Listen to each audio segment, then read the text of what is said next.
those investors who are starting to see it not as a get-rich-quick scheme, which I think is, of course, how the scams are working. So a lot of people are getting caught up in the scams, but those who actually fundamentally understand why they're doing it seem to me just to kind of be doing that sort of rand cost averaging or Bitcoin cost averaging approach. You know, they just set up a debit order every month. They buy some, maybe sometimes it's peaking, sometimes it's crashing, because really you don't know. But then the markets have been on a similar rock and roll road, and just slowly building up some exposure to Bitcoin over time. That seems to be a common approach for the individual. And that sounds to me like a really good approach.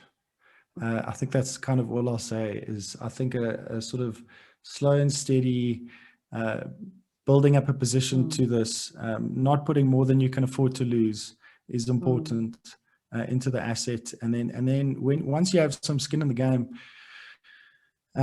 you also pay more attention to the technology and how it works, and you get more interested, and you start to realize that there are far greater opportunities than just owning Bitcoin. I think what's important is that people understand that this is a generational change of monetary technology systems that's taking place here.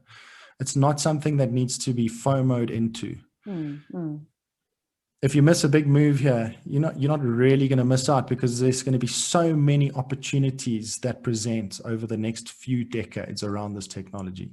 It doesn't only come down to owning Bitcoin or owning ETH or owning some cryptos. So I think that's the important point that I want to make. There are, depending on your skill set and depending on what you're interested in, there's a variety of businesses that can be built that leverage this.